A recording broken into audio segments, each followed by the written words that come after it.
This episode of Roddy TV is coming at you straight out of the heart in Idaho Falls. This is where we set up shop, hit record, and get into the real talk. We talk about community, culture, and everything in between. Of course, you know we're very raw, very uncut. The heart helps me out with that. This is the space to do it. So when you hear it, you know it's authentic. Big love to the heart for letting me do my thing here. And if you're looking for a spot to make your vision real, this is it. Yeah. I haven't heard of that. He's running. Sean Crystal. He's running. No, but who's the artist? I don't know. It's like the Kid Rock? No, it's the youngest black country music artist. I don't know what his. He looks like Kane Brown. And I'm not trying to be. Kane Brown looks like a turtle to me. Yeah, this guy kind of looks just like Kane Brown. So Like, he looks just like a I turtle. don't even know who Cam Brown is. oh, He's a turtle. Just you. All He's a all turtle. all you gotta know is that he's a fucking turtle. Yeah. I'm not a big Kane Brown fan. I'll tell you that. I don't know what he sounds like, but I know what he looks like. So it's the most bizarre thing. He sounds like a white country artist. Like you would never be able to tell the difference ever. Is Darius Rucker is that country or not? Technically, yeah, but he it always just sounds like Hootie and the Blowfish. Yeah. I don't consider that country. You know, it's just It's more folksy it's rock. just it's more Hootie and the Blowfish singing country music. All right, so we're going, and we're here with Miranda. You're back. I like that jacket. I didn't even notice you put that on. Yeah. That's badass. Thrifted. Really? It looks like you look like you're extra in that Arnold Schwarzenegger movie. I was Where, gonna say Back to the Future. oh no, you Kindergarten look. Cop? Yeah, you look like you're one of the kids in Kindergarten Cop. Hell yeah. I'm glad you immediately knew what I was Yeah, I talking know about. exactly what you're talking about because that kid wears like a jacket that looks That just looks like that. yeah. My mom thought this was like a Rainbow Bright jacket. Oh, I like it. It's I mean, cool. I it's, love it's it. given 90s vibes. it, and I'm it all reminds about me of it. like first grade. Yeah, Yeah. it reminds me of when Arnold Schwarzenegger was my substitute teacher for a while. Oh, you always fucking get me with that shit. I'm like, I can never tell if you're serious or not. I'm always serious. But speaking of serious, we have a serious episode today. Yeah. Because we have a political candidate here today, Chance. How you doing, Chance? Yeah, good. It doesn't have to be all serious, by the way. It could be fun and light because I don't like the whole stigma around politicians. I don't even really like to consider myself a politician. I'm more of an organizer anyway. Yeah. I got into politics because I want to represent people. And I think the problem with politics so often is that it is so uptight and they're always trying to dance around the answers. So whatever you want to hear me say, man, I'm down to earth. Like I'm for it. Man. Yeah, that's funny because like when Mosey was running for whatever it was he was running for here, we that was what we would tease him with. Like he's a fucking politician now, and he'd be like, "I'm not a politician." I was like, "You're running for something. You are." Yeah. Mm-hmm. So, but yeah, what is it you're running for? So I'm running for state legislator. We don't know who the Republican candidate's going to be. They got some stuff they got to work out on their side. But I'll be going to the general election. I'm just trying to represent Idaho Falls as best I can. But really, I'm trying to represent the people of Idaho Falls that are less represented in this community. I think so often our politicians here in Idaho, because we have a supermajority Republican, are so crazy. Our laws, if you pay attention to the legislator at all, which I know a lot of people don't, which is why my message always is pay attention to what your politicians are doing, pay attention to what your state legislators are doing, because where you can really make an impact, we see all the stuff that's happening nationally, all the bullshit I'll say it, bullshit is happening nationally, but we can stop it here locally. We have a voice, we have a say, and specifically young people have more of a voice than they think. I always say to young people, there's no better way to piss off your mom and dad than voting for the Democrat. That'll do it. Get some of that youthful rebellion out in a electoral process. You know? I think you were talking about that a little bit last time, where you started feeling like an old person because you're trying to get kids to do the rallies and they'll back up and like actually show up and not just be loud about it, but actually show up and vote and stuff. Yeah. So I mean, that's difficult to do. It's it always reminds me of that Simpsons episode where they're trying to legalize weed, and Homer gets everyone on board, but everybody forgets to go vote. Yeah. So, and that's how it feels. That's how it always feels like here. And we were talking just a couple of days ago with Sam and a drag queen named Peyton St. George. We were talking about just about how. I was saying anyway, how I've always felt for the longest time that this, at least this part of Idaho, southeast Idaho, if it wasn't for the gerrymandering and the other and people not paying attention, I wouldn't be surprised if the actual numbers are we're a very liberal part of the state. Yeah, I think the majority of people I know are at least liberal leaning. Yeah. So it's amazing that we're being led by ultra right wingers. And that's what's so interesting is if you look at the numbers, because I have to know them because, it's my thing. And so if you look at the numbers, we're about 30% Democrat leaning typically, and people that vote. When you look at the registration numbers between 18 and 35, there's a huge number of people that are unaffiliated. And the thing is that Idaho doesn't have an independent party, and the Republicans have closed primaries. So you'll have a lot of unaffiliated people when they are going to vote in the primaries. You'll hear people say all the time, and she does a good job. She argues with them online. I stay out of it. I can't Unfortunately, I have to stay out of it a little bit, but I see it. And so you'll have people online that go, I'm going to vote in the Republican primary because that's how I have a voice, because I'm going to vote for the moderate Republican. And I guess my message is you don't have to do that anymore. We are working to build up the Democratic Party here because I'll just be honest with you, the state party didn't do that great a job. They went dark for a very long time, and that's the part of the reason we have a supermajority Republican. And there's this narrative that percolates throughout our communities that everybody here's Republican, but it's exactly like you're saying. Like, there's so many people that don't agree with what's going on, but they feel hopeless. They feel like they don't have a voice, and that's why I'm running, is because I do want to give young people a voice. I consider myself young. I'm 29. I'll be 30 by the time I get my election. That kills me to say. I hate saying that I'm going to be 30. It makes me feel unk status, makes me feel old, and I'm cringe because I refer to myself as a zillennial. Zillennial. Yeah, so I was born right in the middle. Yeah, I was born in 1996, and play the gunshot sound when I say 1996. But I was born in 1996, and so my first phone was a flip phone. But then by sophomore year of high school, I had an iPhone 4, So I'm in this weird phase where I remember playing outside a lot, but I also remember video games becoming a super in-house thing and going over to friends' houses and playing video games and stuff. I remember a time where we could do stuff as kids, especially in high school, and not everybody was recording all the time. Yeah. So we got away with a lot of stuff. I think that's the big thing is we did a lot of stupid shit also, but it was never stupid recorded. Enough to record it. Yeah. And if it was someone with a big ass camera and then we watched it just with our friends later. Exactly. We were posting it online to see. So, I mean, I came up when Instagram was something that was starting to get started when I was in high school, and Facebook was already a thing, but I remember the end of MySpace going into Facebook, and so it's a super weird, because I can relate with some of these older generation where it's oh man, I wish everything wasn't online, and there is parts of that I miss, but then it's I don't really remember it as much as they do, and so I much more relate with Gen Z, and I'm much more in tune with that. But what I will say about millennials is they get this rep they were very liberal, they were very all of that, and then Gen Z and Gen Alpha are going the way of Trump. And I think the thing people have to understand is that those generations, Trump got elected for the first time in 2016. Some of those kids, they were 8 years old when Trump got elected, and it's all they've ever known.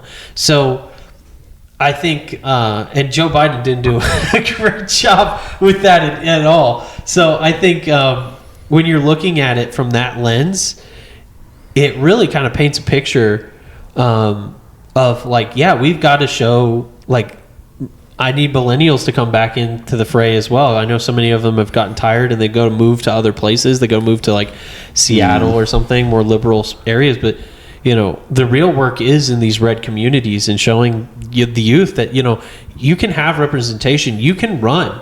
Like, I don't want to be the only young guy running, you know. I want lots of young people to run. I want lots of young people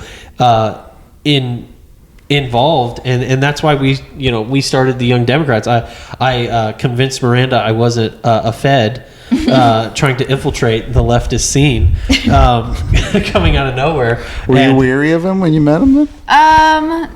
Well, he's from California, so I don't know. Okay. We dapped up about the California thing. I feel because like I'm like you're from California, you have to be like some kind of progressive. Like I don't know, but it's just weird that like.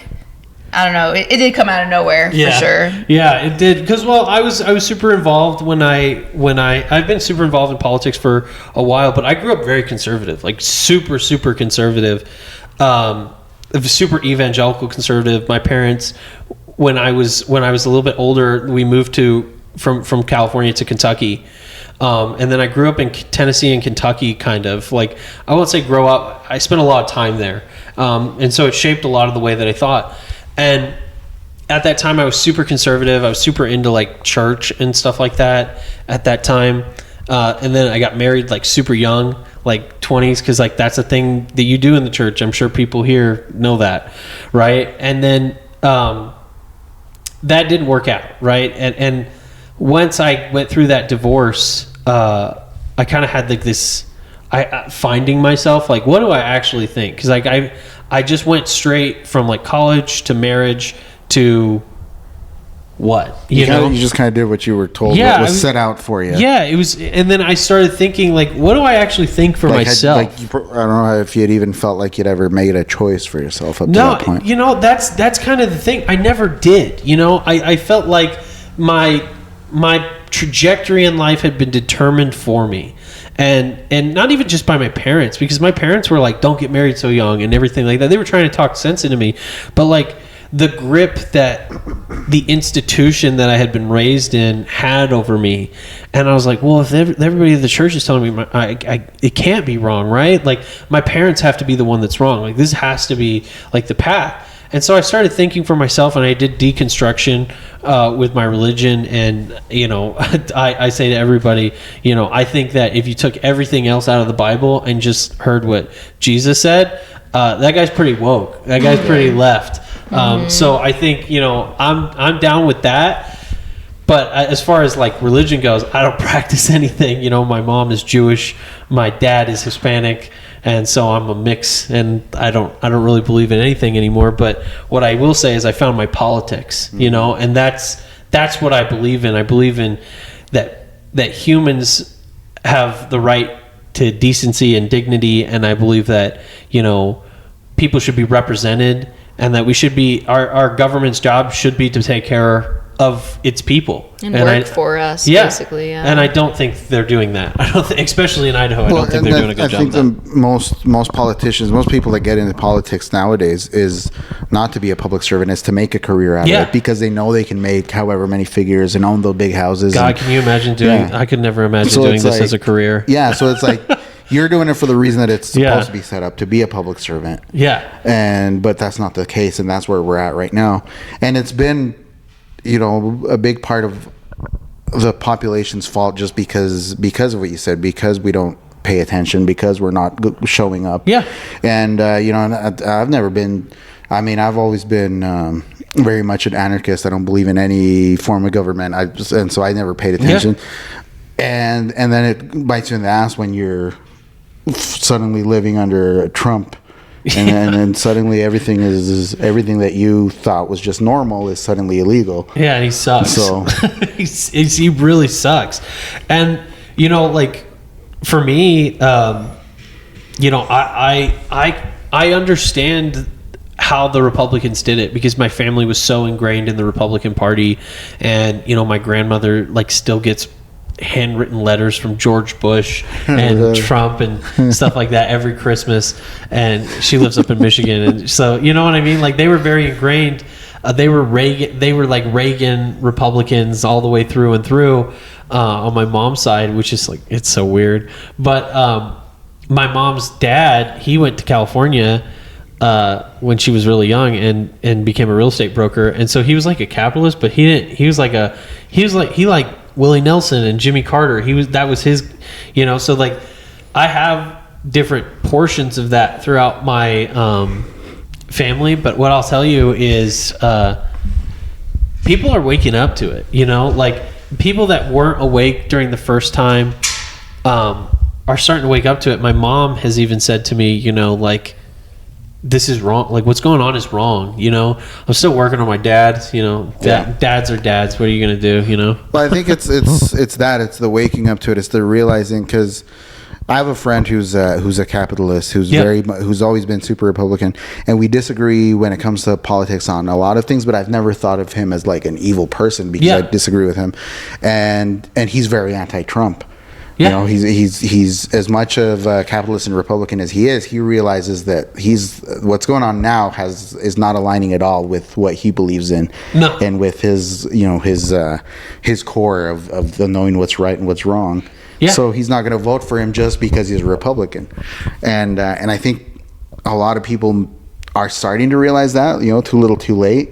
Where that's something they should have realized, you know, before the second election. Mm-hmm. The first election of Trump, he's already showing his true colors, but I can see how people were still bamboozled. Like, I mean, he was just a TV personality. He's a likable character at that point, but. Second time around, it's like, come on, like you're gonna fucking tell me you didn't see that shit coming. And if he wasn't serious, he is funny.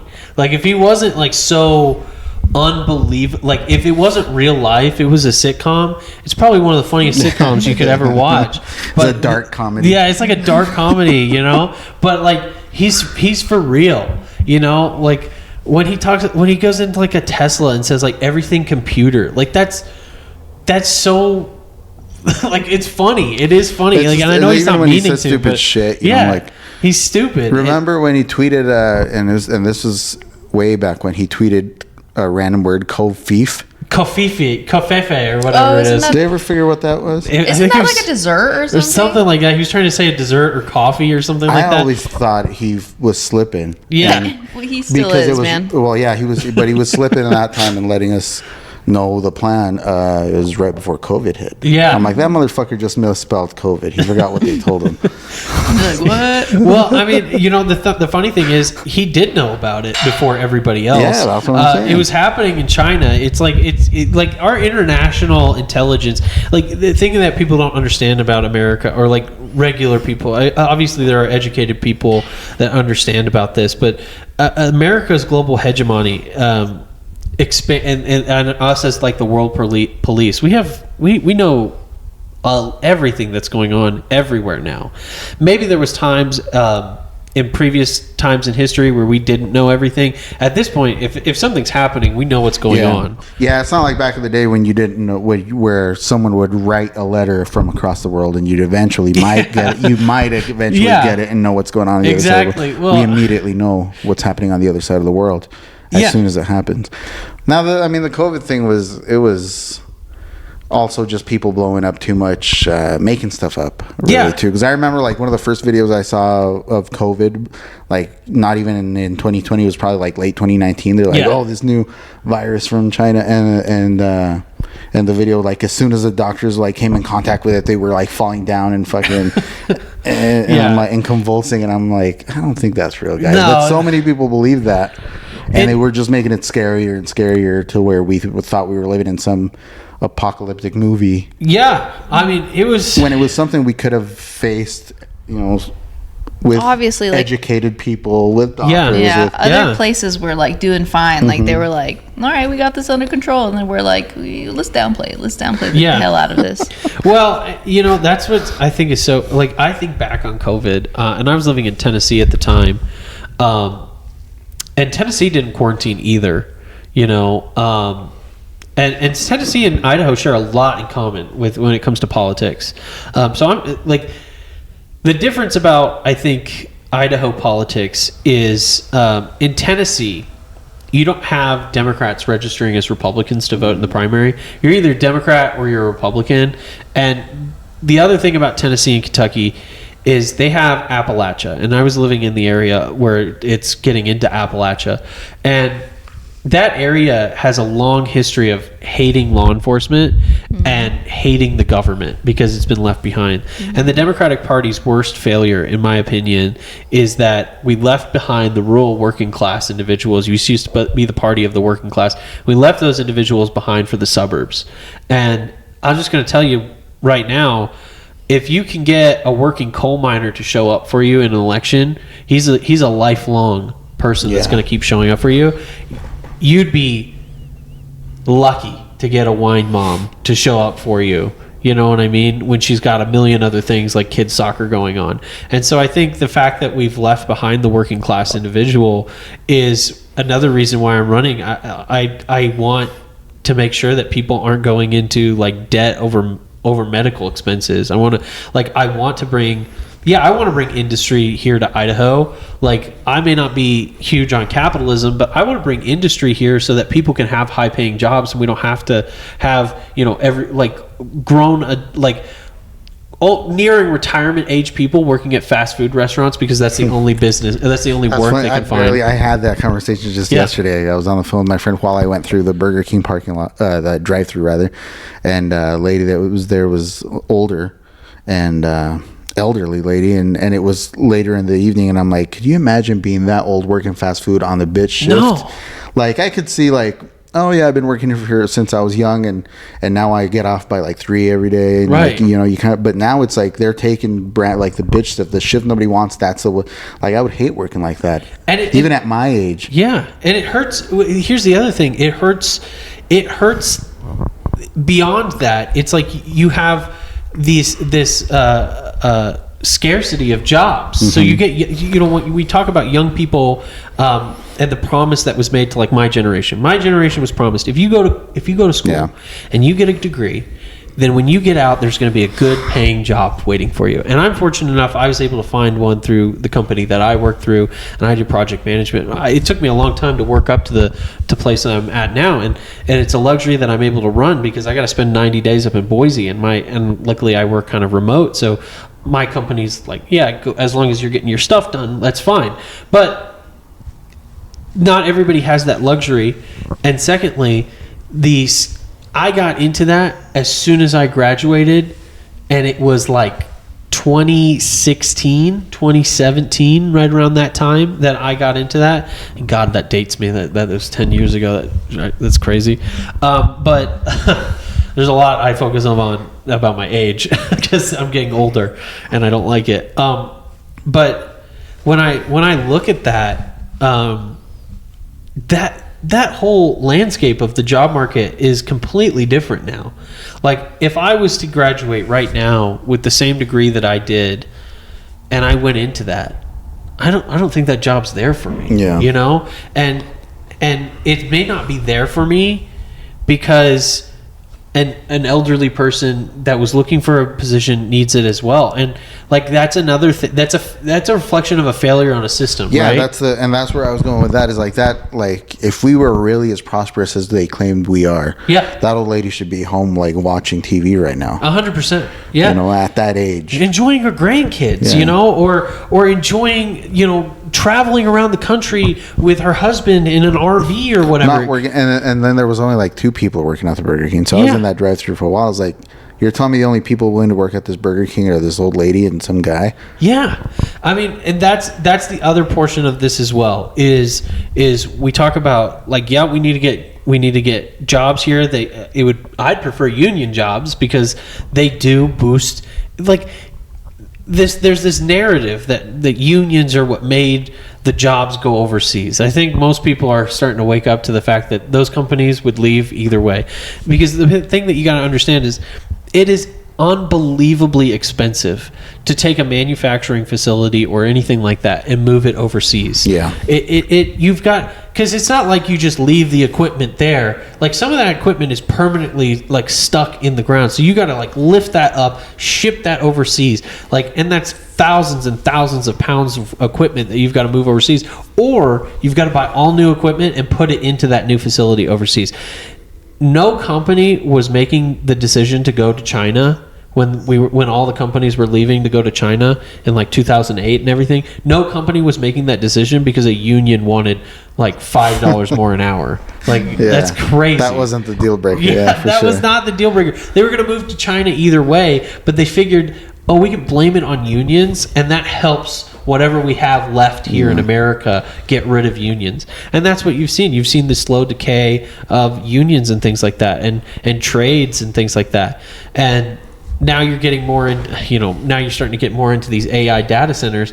But the thing about the AI data centers, they don't require, they bring in a lot of money as far as like corporate money that we're not taxing anyway, which is ridiculous. But, but then they also don't offer that many jobs. It's kind of crazy.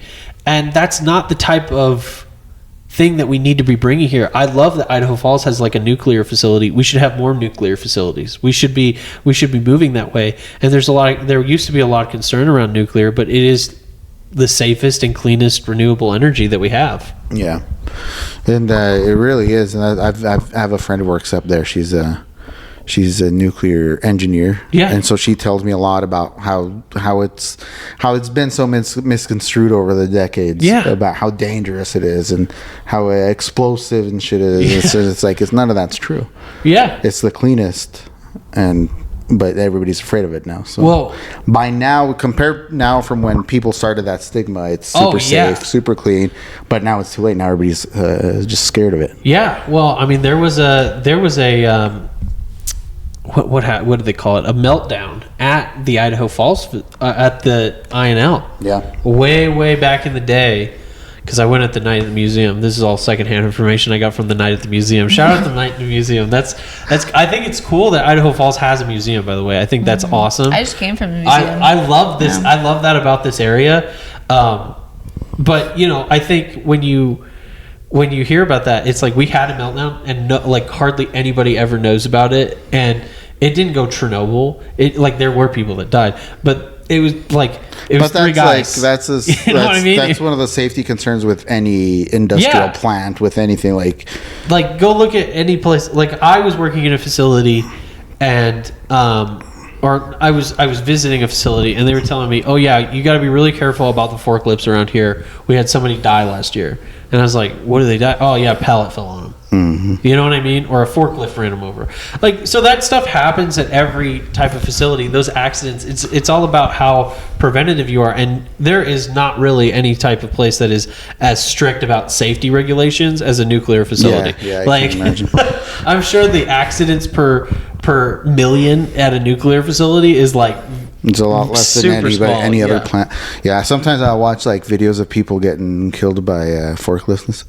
You love that morbid shit. And then I go to work and I'm all scared to walk around because I'm I'm gonna get killed by. You see it on Instagram Reels. That's where you see it, because you'll see somebody die on Instagram Reels and they'll just show that to you. With forklifts and backhoes and shit, it's we're bugs. He's walking around and they're just rolls people over and they're just done. It's not like he's dying. He's just not there anymore. There's been a couple Instagram Reels that I've seen. I'm like, is that person dead? Yeah, did I see him die? Well, they have that joke in cartoons and stuff 2 days since someone got hurt or someone blah blah, and I'm like, no, that's real. That's super real. Yeah, we have the sign that at work that it's an electric one now. I like when they go back. No accidents, and we've gotten pretty high up. I think the highest I've seen it was in the 300s, maybe even over a year. But then that makes it even crazier to come in the next day and it's zero. Somebody cut themselves or something. And I'm like, fuck. So I do. I work for an industrial supplies company, so I used to go into all those facilities all the time.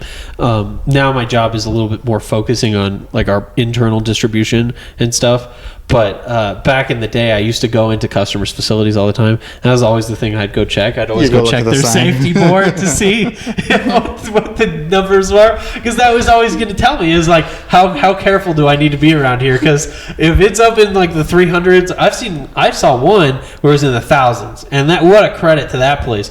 But I've been in a couple where it's like 10. It's like you're like, okay, well, does lightning strike twice, in the same spot, or am I safe? It's always a question. Are you going to be the one? A few years ago, they put up a sign. It's this big mirror that says, meet the person responsible for your safety. Yeah. But the way it's positioned, so it's a little tilted. So sometimes there'll be someone behind me, and I'll be like, hey, look, you're responsible for my safety. Responsible. You better watch my ass. Yeah.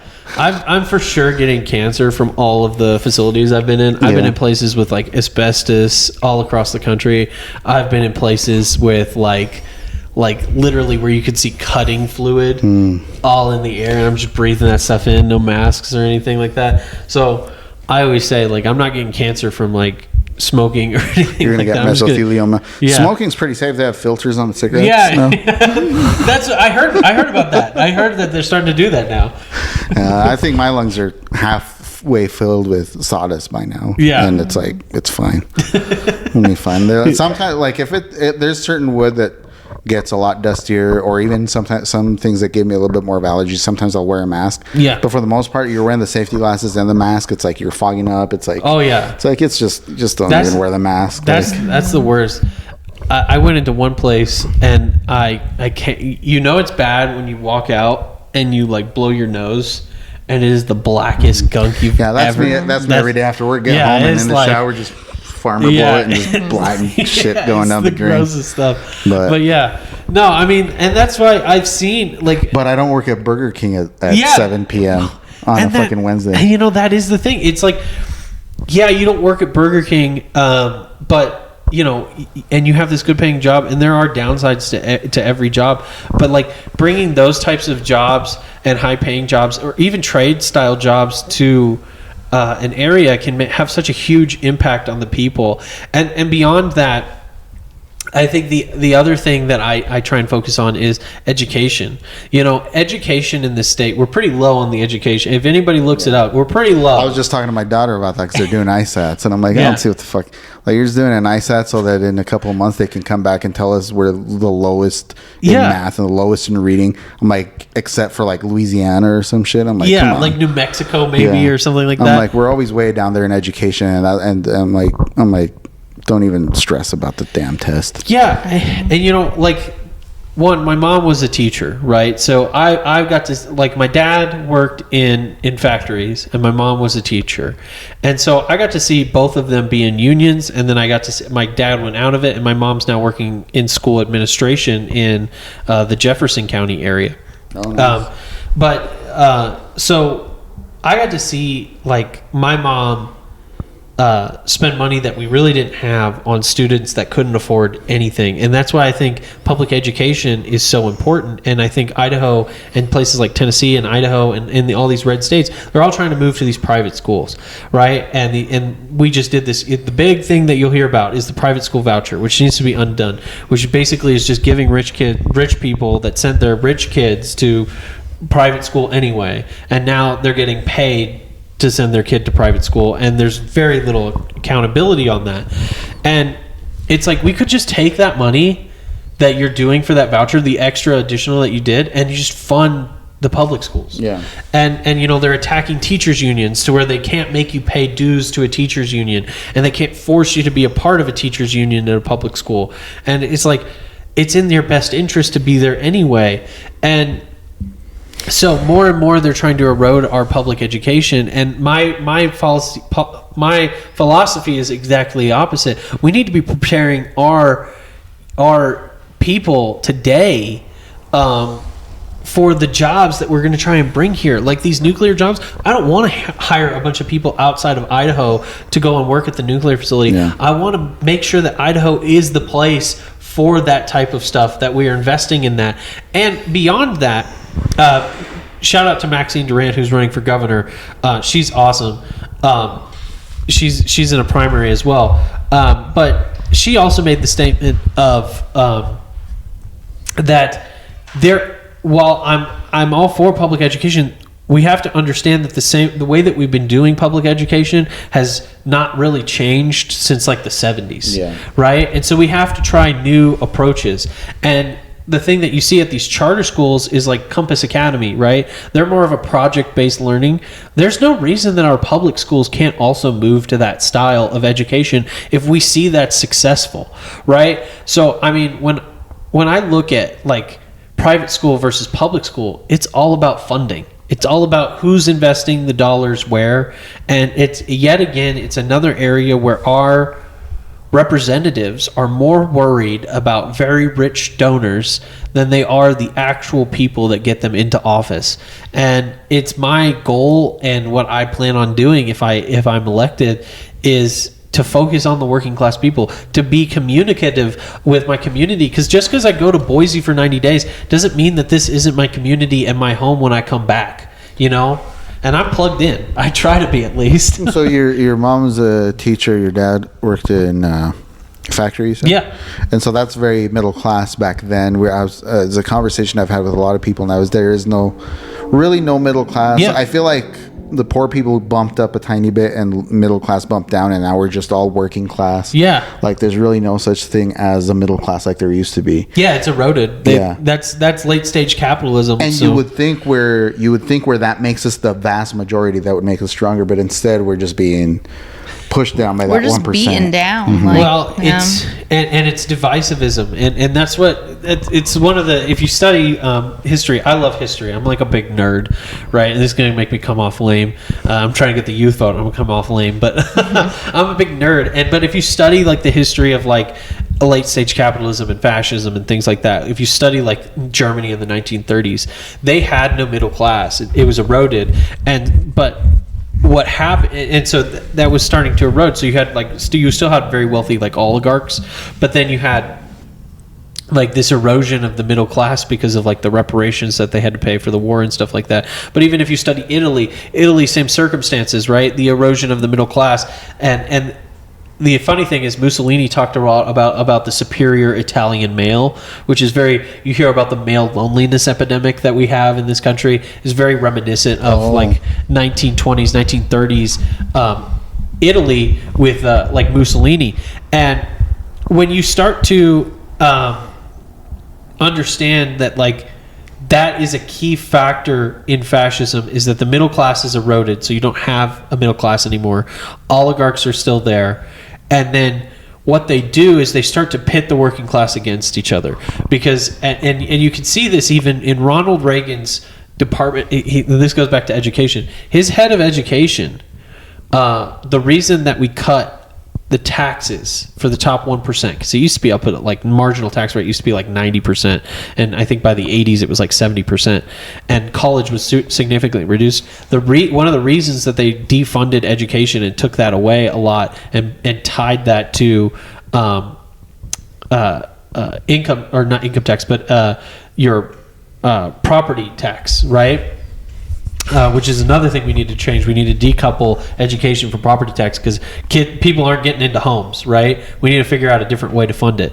I have some ideas on that. But I say all that to say, he said, we are dangerously at risk of an educated proletariat, right? Mm-hmm. So they're aware that we can be educated. They're aware that we are more than them. They're aware that we can collectivize and come together and make a difference. But they are going to do whatever they can to divide us, which is why they're coming after immigrants, right? That goes hand in hand with saying that stupid people love me. You know? That's the whole point of all the right, unfortunately. Yeah. It's just that, and then looking for a scapegoat. Yeah. Whether it's immigrants, whether it's trans people using the bathroom. We want to blame people for our problems, right? It's I can't afford gas. I can't afford my medical bills. Whose fault is it? It's the immigrants' fault, because they come in and they take my free medical insurance, or they take insurance, and then they don't pay their bills. It's like, if you actually look at the statistics, immigrants pay more into taxes, like illegal immigrants even pay more into taxes than any other group, because they actually end up overpaying, and they can't file. They can't file or anything. So it's one of those circumstances where it's just misinformation and it's pointing the finger. And the second you start to realize, it's like, why are we pointing the finger so much?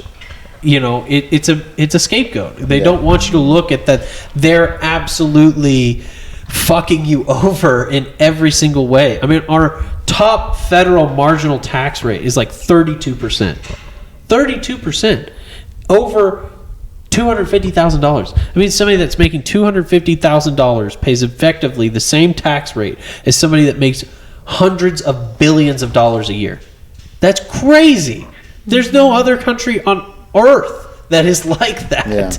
Yeah. But we're here for it, man. We shill for those corporations. We love them. And then with the growth of this area too, there's kind of going back to a few things that you've said, is it's always disturbed me how much people wanted Idaho Falls to grow, and there's nothing to do here, and we need this, and as soon as we do, they start blaming even not even just immigrants from other countries, but they hate everyone from California. They hate everyone that's come here from Washington. It's like this is what it takes to grow. Like, we're not just going to magically grow the city on our own. Like, so now that we are a bigger city, we have more options, more entertainment, more jobs. Right. Even it's like why it just pisses me off when I see people, like online especially, like go back to California. I'm like, are you listening to what the fuck you're saying? Like, and also it's not like we're crossing in from one country to another. Like, we're all American, you know, like we're all like here, and we all live in the same country. Whether you come from California, and by the way, the whole narrative of like go back to California, a majority of people that are coming here from California agree with those people anyway. Yeah. There are people that are fleeing California because they don't agree with the politics, or they're unhappy with how expensive California is, and they want to come here. And they're not moving to Idaho because they want to change Idaho and make it blue. Like, they come here because it's already red. They come here because it's already red, and they already agree with you. You can say you're angry at Californians because they come in here and make the prices of like housing and things so high, because they come in with like much healthier jobs and things like that, and some of them are working remote. That's a problem with Idaho.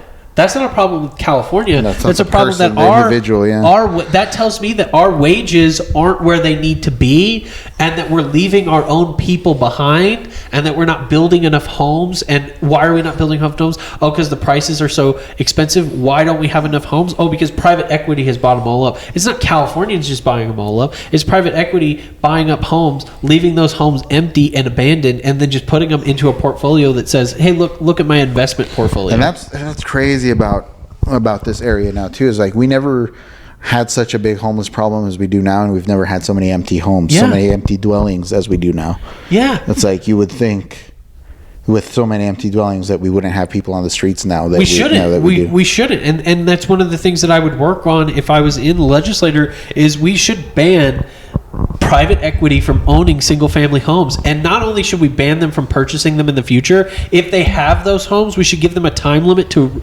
release those homes. What that would do, and real estate agents are going to hate me for saying this, but I don't really like landlords or real estate agents, so hate me if you want, guys.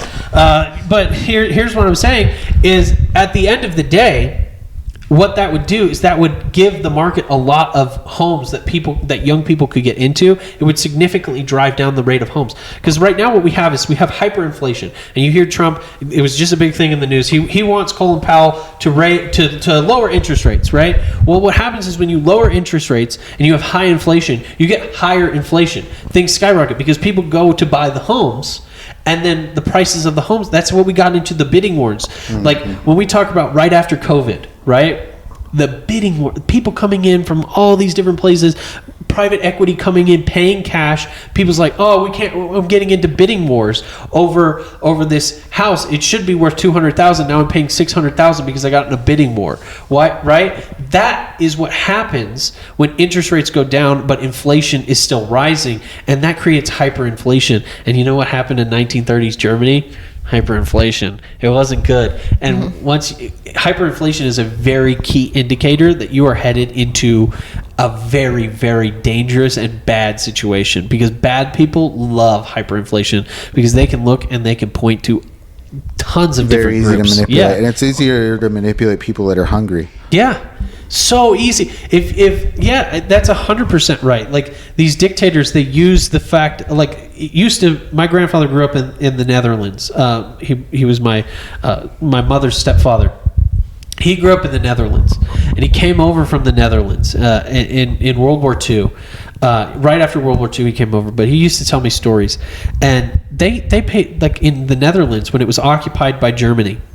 He had a Nazi soldier living in his house, and they were actually Jewish, and nobody knew about that. My mom's mom liked Jewish men, but she married two of them, and but he came over, and he would tell me, they had to hide their identity and everything like that, and he was telling me it was $1 million francs for a loaf of bread. Oh, wow. That's how crazy the hyperinflation had become. That $1 million of their dollars was like, what would be like, I don't know how much a loaf of bread. You have to restructure. I saw that. I remember when I was a little kid, early 90s, and watching Mexican television, and you'd see commercials for things that were 1 million pesos and shit like that. Yeah. But they restructured their economy to where, like, they needed to, because they were at that point where 1 million pesos was like $100 or something. Yeah, like, it was not making any sense anymore. And that's kind of where we're headed. Yeah. I mean, you can even see it now. Obviously, we're not millionaires, but I'm making, even compared to like 15, 20 years ago, $1,000 over $10 that I used to make, but I'm still not. But I'm still able to afford the exact same things I afforded back then. When I was in college, I was working a part-time job, and it was in Kentucky, and the minimum wage in Kentucky was $7.25. Right? Yeah. You'd be lucky. A lot of places you found $7.50. I was making $10 an hour working part-time, and I thought I was killing it. All my friends were like, "Oh, you're loaded. You're rolling in it." All this stuff, because I got a good job at the company that I'm currently work for. I've been working for them since I was in high school, and or not high school, but right into college. But now I look at that and I'm like, I thought I was rolling in it, but that's because I was living with my parents and I have very little expenses. $10 an hour is nothing. Mm-hmm. It's nothing. You can't live off that. Mm-hmm. Like, I don't know how it's going to work. In Idaho Falls is terrible because we've got over, I think it's like over 20% of people that live here are on the ALICE list, which means they have food insecurity. Oh shit, that's terrible. The fact that we have 20%, but yet our legislator is more focusing on things like, oh yeah, let's keep trans people out of bathrooms. Mm-hmm. Yeah. Let's make sure that the 2 trans athletes in the entire state of Idaho, they can't play sports. Let's make sure that all these big distractions about trivial shit. Big priorities there, that's important shit. No, and that's because when I was the first job I had where I thought I was making bank, it was like $13 an hour. Yeah, and it was the same thing. Everyone was like, "We're not." Like, once we actually got into it, and with the thing I was saying about inflation, like, even now, now I can afford a car that's $10,000. And I remember when I was a lot younger, it was like, if I could get a car that's $10,000, that's like maybe a 2-year-old car. Yeah. Very low miles. It'd be great. Now I can afford that $10,000 car. It's still the same 10-year-old car I could afford 10 years ago for $5,000, So 100%. So it just doesn't make sense that we're all making so much more money now and still living the same, if not worse, than we were 20 years ago. Well, yeah. And if you look at the rate of inflation, like, when you compare it to like the wage growth compared to inflation, like, and how that has gone, inflation is outpacing by like 200 to 300% like wage growth, and that's been happening since like the 80s, right? That inflation has just gone crazy, and there's easy ways to fix that. And here's the thing: the Fed will tell you the way that they fix inflation is by keeping interest rates high. Well, the reason the Fed will tell you that is because that's the only way that the Fed can affect interest rates, right? That's the only way they can impact inflation is through interest rates. But our government has a much better and more effective way of affecting inflation, and that's taxation, right? And we're not talking taxation on the working or middle class. We're talking taxation on the top 1 or 10% of people, right? Like if you look at like the top 10%, if we raised their taxes, right? Or if we just closed we have 77 tax loopholes that middle class Americans don't use in Idaho, right? In Idaho's own tax laws, we have 77 loopholes. Our tax laws and our tax programs are messed up. You'll ask anybody and it's like, yeah, it's terrible. Compared to other states, it's awful. And we just did more tax cuts, and you had. And the other thing that makes me mad is that you had people in my own party that voted for that stuff. Yeah. Like, that is ridiculous. Yeah. You are not representative of what you're supposed to be standing for. We're supposed to be the opposition party, and we're going to be like, oh, we got to play nice with the Republicans? Forget that. And I think that's a big part of why people aren't showing up to vote and stuff, yeah. too. And you can't blame them because they have been, time after time just being let down by their party. Yeah. And so kind of what's the plan? What's your plan to attract and hopefully get people out there to vote? Younger people, like you said. Are you gonna do like a rap? Rap? I mean, like Zoran? Like I wish I could rap like Cardamom. Like how do you attract these young voters? That's a great question. That's $1 million question that the Democratic Party, if I had that answer, the Democratic Party would pay me millions to let them know how to do it.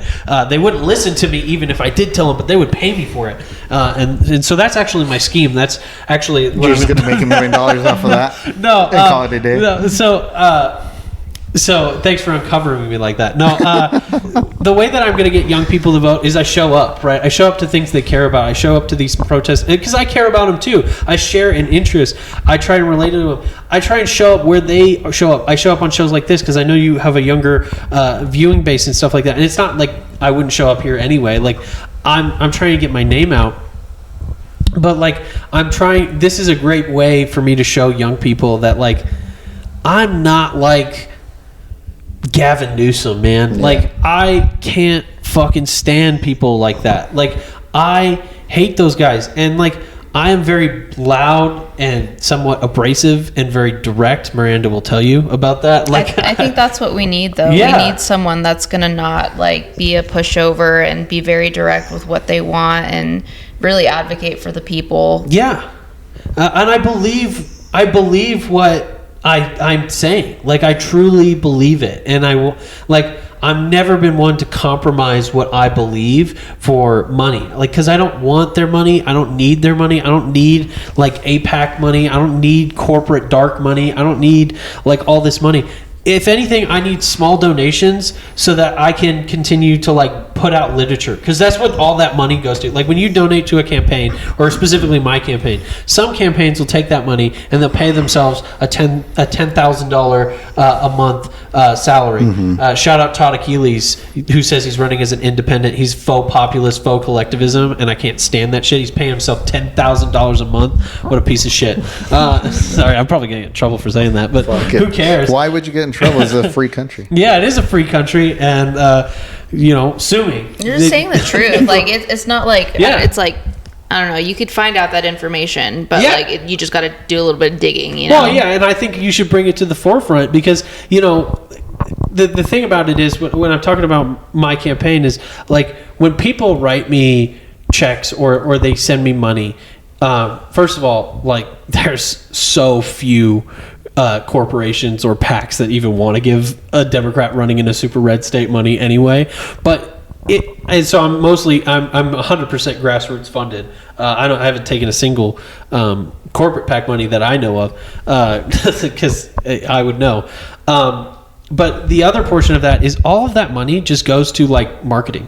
Like it's so like I know that when I was younger, I had this idea of like, oh, all that money, they pay themselves and stuff. We can't even do that at the state legislative level. We literally are struggling and fighting over scraps. If you're not paying out of pocket for like I've had for the things you need for the and campaign. I've had to. And here's the other thing: is campaign finance says that I have to pay myself back. So whatever I put in, I have to consider that debt, and I have to pay myself back. right? And so there's like so many laws around that where it's like you couldn't even like. I had somebody come to me and it's like, oh yeah, politics, that'd be a great money laundering. No, it wouldn't. It's terrible. like yes, the actual like you kind of at the state level, like you basically have to be reported by somebody to get caught. But even still, like the laws that are in place make it's not that easy to make this kind of money. And yet there's some people that are running in the state that are Democrats that have hundreds of thousands of dollars, and it's because they're taking corporate money. And I think that makes us no different than the Republicans. I want to do it grassroots. I want to do it small. I want people to know that there's somebody that's fighting for them in the community, and they want to give something to that, and they want to be a part of that. And so like my ideas to engage young people are like, I show up. I started the Young Democrats for that reason. Like there was nothing here in Idaho Falls. There had not been a Young Democrats, and I was like, I'll do it, my wife and I. And then I recruited Miranda into my cult, and now she's a loyal follower. No,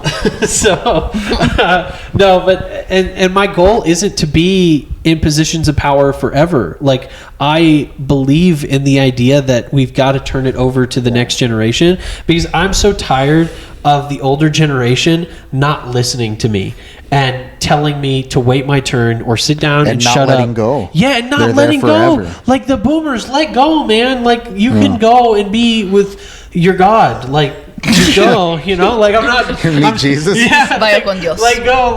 Go, or like go travel the country, go be with your grandkids. Like get out of politics because you're lame and you suck, and like your ideas, like for the most part, suck. There's some good ones, but like they were probably great. Yeah, they were probably 40 years ago. Yeah, and you look at like the 60s and 70s. It was the youngest congressional class that you'd ever seen, and those people. Like Joe Biden was just president. He was like one of the youngest senators ever elected. I think he might have been the youngest at the time that it was ever elected. And he like literally had to be forced to not run for president again. That's crazy how old the president's doing that. By 2032, you'll be able to run for president. Yeah. This last election was the first time I was able to run for president, but I didn't win. Yeah. So it's like, we'll look forward to that, because in 2032, you'll be able to run for president. Yeah. No, I will not run for president. You're Adam Friedlanding me right now. If you've ever seen him talk with Gavin Newsom, like, just drop it. Say you're going to do it. No, I will not be running for president. That sounds like, you have to be a masochist. I don't even know, like, you're like anybody that wants to do that. Like I question people that even want to run for like U.S. Senate, because the type of people that you're going up against. These are the Epstein class people. Yeah. They are the like worst of the worst. And yeah, we do need representation there. You just have to be such a a go-getter. Yeah, you just have to be like this very even like running for governor, like the hate that Maxine has drawn. Her whole comment section is, and I argue with them because like I want to like defend her in a way. Like I'm like, you guys are just assholes. Like I don't know. I'll fill her comments with my freaking rebuttals and stuff. Most of the rebuttals are like, just suck my ass. But like, because they're giving the same energy. They're like, oh, blah, blah, blah, saying like the same thing over and over again. Smart. So I'm like, okay, well then I'm going to fight dumb with dumb. All right. And that's one thing I wanted to talk about. I want to talk about Maxine, because I've seen a few of her reels on like Instagram and stuff, but I don't really know much about her. So she's running for governor. Yeah, she's running for governor. Yeah, she's in the Democratic primary. Openly socialist. Openly socialist. She was running as an independent, but through conversations with some of the people that I know within the party and with me, we convinced her that like, hey, look, you're going to get more support from the Democratic Party, because there's just not really a great support network out there for independents. If I could run as an independent, I would too, but it's just not realistic. And I hate that for our country. I want there to be three parties. I think it's steps. This things you're doing right now is a step in the right direction. Yeah. Hopefully 2-3 generations after you, we will be able to have independents running that I will would actually love have that. a chance at winning. I would love that. I would love, because I don't think diversity in politics is a bad thing. I think the problem is that we live in this society, and so she's running in the Democratic Party primary, and she's running against somebody that I would consider an establishment Democrat. Like Terry is like probably more progressive than, like, I don't know, somebody like Steve Birch in the legislature, right? But at the end of the day, she's not nearly far enough to the left, like what we would need from, like what we're begging for, like. And what people have to understand is, like, it wouldn't even matter if she doesn't win the overall, like, gubernatorial race, right? The impact that she could have by winning the Democratic primary, and I hope she does win the whole thing, right? I hope she wins everything, because I want to see her in office, because her policies and her like messaging is great. She's a public servant. She's a public servant. She did the transit system in Twin Falls. She's amazing, and you wouldn't believe how many people hear her speak, and all that transphobia just goes away. They're like, you know what? I can see past it. And then there's some people that tell her, I like everything you say, but I can't get past the transit. That's so and dumb. I think that bigotry is so sad. I think it's so sad that, like, you're willing to sacrifice your own family, your own everything, like the betterment of you're willing to support evil people just because you don't like that they're trans. And like I've never understood that kind of mentality, because it's like, why can't you just let people be what they want to be? Like, it doesn't hurt you. It's not like it gets into this religious conversation, and like the people that really perplex me are the people that are like, oh, I'm not religious, I just don't like trans people. Like, that's like, for what? So like, then why? Because you're just fucking bigoted. You just like to be like a terrible person. Like, and but I think at the end of the day, Maxine's awesome. I think that she's got a real shot. Like, truthfully, I think she is giving she's giving Terry a run for her money. And I'm not even going to talk about Jill Kirkham. She was at a Young Democrats debate where she openly said that she doesn't support trans people in sports, or trans women in women's sports, which I think is, why is that even an issue in politics? That's a great question, because it gets brought up in questions. I'm sure I'll get asked scapegoat, right? Again, yeah, I'll get asked the question as well. I'm sure when like, how's that going to affect my paycheck? How's that going to affect my bottom line, my family, my safety? Like, it's not. And here's the thing: is like it's a message that is perpetuated again for the scapegoat, but beyond that, it's just like flat out false. Like Joe Rogan is like, fuck, I hate Joe Rogan, and like I hate that he got the platform that he did, because you couldn't pick like a worse person to give that platform to. And then he's like, oh, we didn't want this. It's like, yeah, you did, man. We didn't know. But then he was. I just saw a video clip of him talking with like Steve-O, and he's like, oh, all these shootings, they're all done by trans people, and it's like less than like 0.01%, and it's like, you are so fucking crazy for that, man. Yeah, I fucking hate that. It's crazy. So there's all this transphobia that exists, and but where it doesn't exist, they're porn searches. Oh yeah, it is. They're Grindr accounts. Oh my god! If you like specifically, I think this is why they banned like they did like the Pornhub ban in like a lot of Idaho, states. like Idaho has it and stuff like that. And not that I'm like a proponent for Pornhub or anything, I think the numbers. I think people should be, because it's just another forum that, like, why is it shut down? Yeah, I don't. Well, that's what I'm saying. I don't give a like if you are truly interested in stopping like sex trafficking and stuff like that, there's ways to do that, and it's not banning porn. Yeah. You know what I mean? Like, it's like maybe you start to look at like the law enforcement agencies that are like, actually some of them are perpetrating a lot of this stuff. Like it's not uncommon to have a case dismissed because it was done by an officer. Like that type of shit. And And like people that say like, oh, our officers are doing a great job. No, we need police reform. Like 100% we need police reform and all of that. So there's a screenshot that I see on like Instagram every once in a while, like it's memeified. Yeah. Where it's like somebody talking to a trans woman, like they matched on the site or something, and he's like, she's like, oh, I'm trans. Oh, well, that's cool. Like I guess I don't really care. And she's like, you're cool with that? And he's like, I don't. I'm fine with it. I just don't like that you're pushing your agenda to children. Yeah. And then his next message says, "Show me your cock." Yeah. So it's like that's the truth of it. That's the truth of it. It's like as if you.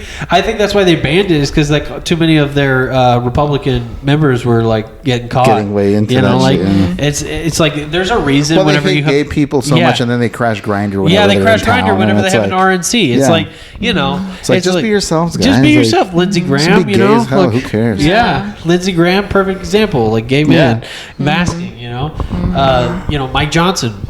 Masking, Ben Shapiro masking, like, you know what I mean, like all these guys, you know, we should start queer investigating those guys, like, they'd be cool as the fuck. way they transvestigate like all these different people. We should just start queer investigating them, because I just saw a video of Ben Shapiro singing Phantom of the Opera online, and he just wanted to be his theater kid, man. He's a failed, and that's the thing that's so funny is like Charlie Kirk, Steven Crowder, Ben Shapiro, they're all failed actors. They all wanted to be Hollywood actors, and they couldn't get in. And so now they hate the liberal Hollywood. So what do? They grift to the right? It happens every time. That's what you see Elon Musk. He became unpopular with liberals, and all of a sudden he grifted to the right. You see it every single time. And it's so easy. And I always say, like, I think I could be like a Republican influencer if I really wanted to, because the grift is so easy. It's the easiest grift. It's so lazy too. It's so, and like they're unoriginal and they're just so lame. It's like rage baiting. Yeah. And that's what I'd say to any young person that's still like a Republican. It's like, dude, you and your grandfather share the same ideas. Think about that for like 2 seconds, right? Like, I don't want to share hardly any ideas with my grandfather or my dad. You know, like I want to be like edgy and cool. Being a Republican is not edgy or cool. It is lame as shit. Like you and your great grandfather probably all thought the fucking same shit. Like that's so lame. You and a dead person have the same ideas. We're supposed to grow as we age, like not just stay in the same place. And that grift, like you were saying, that's what Jovi said about like Tom McDonald, who's that rapper. He's not even from here. He's Canadian. Canada, And it's like, but he's got a shit ton of followers. Why? Because that's what he's doing. This podcast could be a lot bigger if I suddenly decided to. If you grifted to the right, you'd be huge. And be a MAGA. Sit here with a MAGA hat and just say inflammatory things. Yeah, it's too easy. Yeah, it's way easy. Another one that if you've ever heard, Forgiato Blow. Nah. You ever heard of Forgiato? Oh, you gotta look up Forgiato Blow. That guy is like, he did a Charlie Kirk song. He's the magic. But here's the thing. See, and I would never even know about Tom McDonald if it wasn't for Jovi. It's just like those things don't come on my radar. You gotta check out Forgiato Blow, because he like really sucks. He's like half black, and he like openly will be like, yeah, I don't really like know what the fuck Trump's all about actually, but I like write these songs and they like pay like crazy. Like, but he'll have like old fucking MAGA Republicans in his rap videos. It's hilarious, dude. It's awesome. Like, it's awesome in like the worst way. Like, if you were an alien looking down on Earth, that dark comedy shit. Yeah, it's like if you are watching this shit, it would be the funniest thing that you've ever seen. Like, and that's why I I'm so sad that like Boys is BTS, because they hired an IDF guy. But like the Boys and like Homelander, it's like, and the Republicans that love the Boys, and it's like, oh yeah, Homelander's awesome. It's like they're making fun of you, dude. Like Homelander is you. Like you think that you're like he's Trump. You think he's representing like being you're so a hero, but it's like it's a satire. It's like they like King of the Hill too, and it's like it just goes right over their head. It's like they don't get it. And that's happened with comedy all the time. My mom used to watch All in the Family, and I remember like so many right wingers love Archie Bunker, and it's like you're not getting it. Yeah. So if you think like if he's your hero, you're not getting it. He's a fucking maroon. He's trying to learn. It's like he's not representative of you. And you think of the actor that played him and like, you know, different performers. It's like they're playing these characters, but because they're completely opposite of that, that's why it's called acting, you know. It's crazy how people can't see that. I remember I had a friend that, you know, that song, like, I forget who sings it, but it was like, bartender, I really did it this time. Okay, so they're like literally making fun of country the whole time. Yeah. But I had a friend. That country song. Yeah, I had a friend who's like, that's country, and I'm like, bro, like look at their album cover. They have Liberty spikes. Like use a little bit of like critical thinking and just like it's totally making fun of country. And it's like, all right, well, was that person's biggest hit though?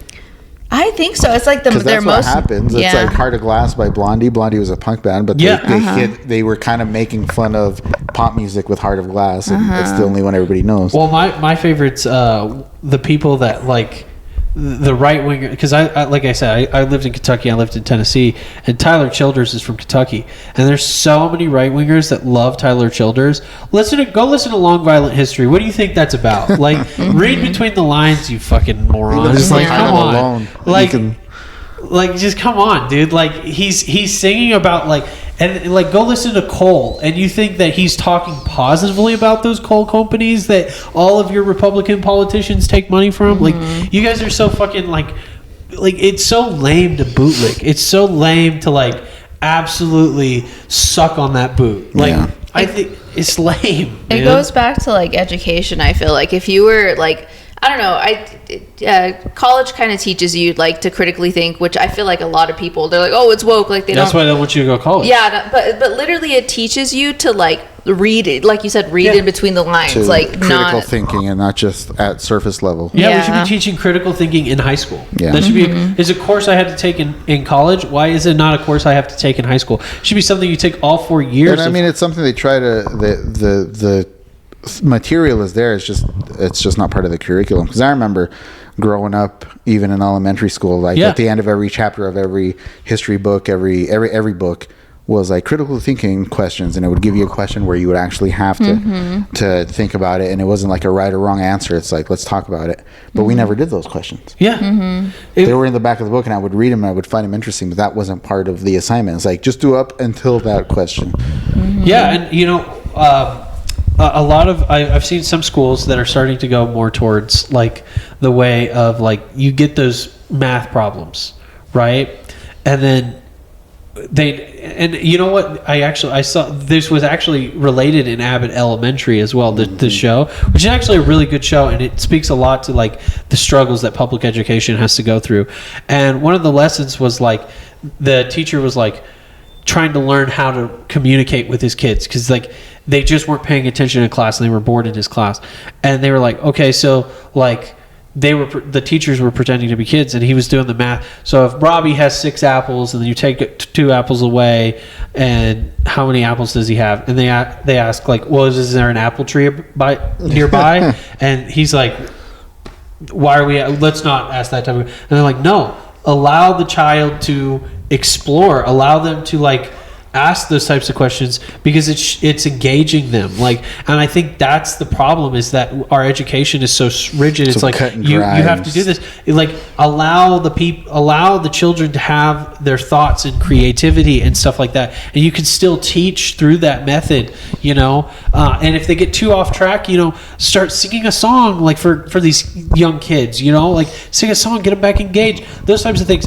because like that is what it is to be an educator. That is what it is to be a teacher, and you know, it is a sacrifice, and it is those types of things. And so we've got to take care of our people, because I think that is what has happened. I think Idaho wants to be low in education. I think there are people in Idaho that want education to be the lowest. Mm-hmm. I think they see that as a pathway to their religious indoctrination or, keeping the proletariat stupid. Mm-hmm. But what you've got to understand is that there are more of us than them, and that we can work together and we can unite and we can make each other's lives better. And it doesn't have to be this way where like all these billionaires just have all this money. And like, even within Idaho, you don't even like, how many billionaires are there in Idaho? I bet people don't know. Like, there's quite a few. Yeah. We have Micron in Boise. Like, it's not like Idaho doesn't have corporations that it could certainly benefit the rest of its state. There's some areas in Idaho that are so rural, just like in the South. They're so rural. They're so detached. And like, even in, I think it was Driggs, Idaho, for their No Kings, they had like a couple hundred people show up. Yeah, and that's you wouldn't expect that in a place like Driggs. Yeah. Like, there are people that are upset everywhere, and I guess that's my message is like, if you're looking for a place to channel that and try and change things, I'm not saying we're going to fix the whole electoral process, but if we're going to try and fix that,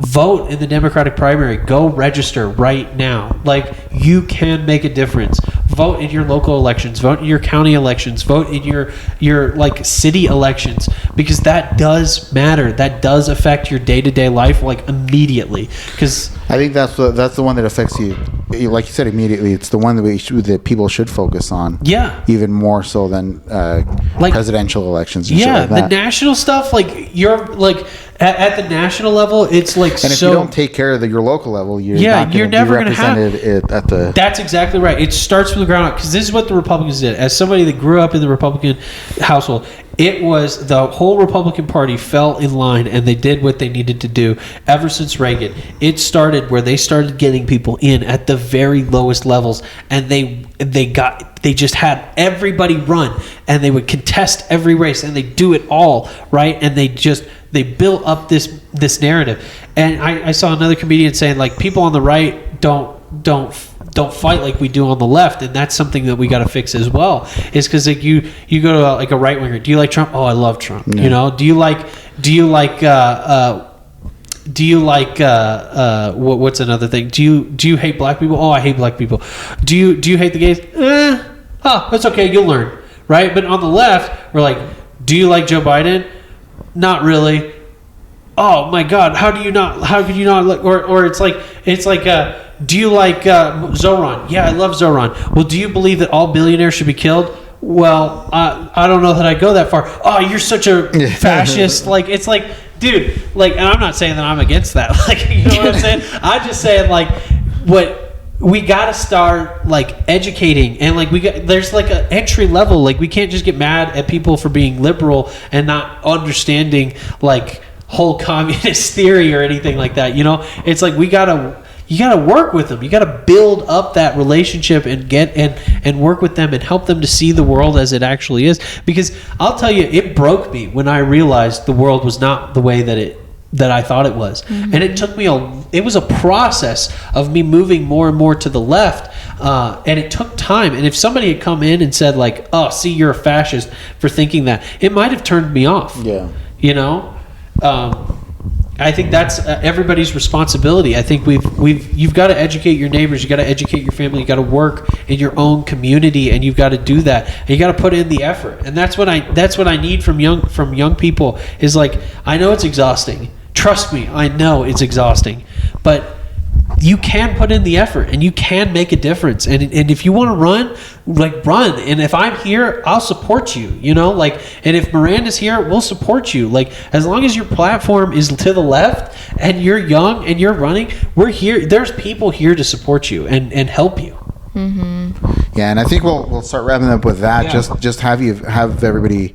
I mean, I'll link all your socials, your website if you have it. I'm assuming you probably do. Yeah, transferidaho.com. And we'll go ahead and link all that in the show notes so that people can find you guys, support you guys in every way you can, and watch the stuff that you're putting out to make sure that it is something they're aligning with, because more than likely it is if they're watching this show. Quite honestly, I really don't think I have a whole lot of conservative viewers. Hopefully not. But you never know. But no, they dropped off after Charlie Kirk died. we saw the drop off in followers on that. But we do end the show with valuable life lessons. We go through and just each one of us will say a valuable life lesson we learned during the show. So you want to kick it off, Miranda? Let's see. Okay, so I guess one would be to get involved in local politics rather than national, because you could buy small bites, bite off what you could chew, and then conquer that. I like that. That's a good one. Valuable I think life mine lessons. is that very close to that is that there are options that the more I speak to people like you speak and like you two, I realize that I've been right all along, and we are the majority, and I think there is a chance for us to actually make a change in Idaho, and I'm glad somebody's finally taken that initiative to actually do something about it and not just sit here and complain about it like I do. Yeah, I guess my valuable life lesson that if I could impart anything to any young person, it would be never be afraid to try. It's worth it. It's always worth it, and don't be afraid of failure, because you can learn from failure. You can learn from success. The effort is always worth it if you take a lessons learned from it, and that's the most important thing, right? Is even if I fail, even if I lose this election, at the end of the day, maybe I push somebody farther to the left. There's an impact that could be had. Yeah. So, yeah, hopefully someone follows in your Valuable footsteps, life win or lessons. lose. Yeah. And we get more people on that side of it. I want it. Get more young people. Yeah. All the young people. Hell You yeah. know, we have young Dems too. So check out the young Dems as well. Yeah, that's right. We'll link to Yeah. to that stuff too.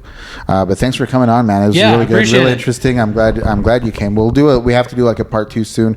Elections are in November, I believe. Right? Yeah, So- November. So we'll do another one. So we have plenty of I'm time happy to- to come on anytime you want me on. Yeah. So. Yeah, I mean, we could go for hours. I definitely want to keep the ones you're on a little bit shorter because that's what the ones Bandwidth. people. Yeah. That's the ones people listen to. Oh no, I know. Because like I love when we go 3 hours, but there's only 2 Yeah. of our 7 listeners will watch that. So. Yeah, I know. And Yeah. I read something that was like they do all these studies for like this doesn't have to be in it, but they do all these studies for political stuff, and it's like the average attention span is like 30 seconds. Yeah. And Which is why I started focusing a lot more on like reels. on reels instead of the full episodes because that's where we're getting a lot of That's where the clips are. that's where we get that's where we have Instagram's where we have our couple thousand followers on there compared to the 30 or 40 views on YouTube. Yeah. So it's like that's where we're pushing a lot more. So this is what I'm definitely going to want to clip a lot because I do need to get your word out there. Yeah, I So, appreciate it. Thank you thanks so for much. coming, Yeah. man, and thanks for bringing him, Miranda, for Yeah. bringing him to my attention. And we'll catch you guys on the next one. Yeah. Yup.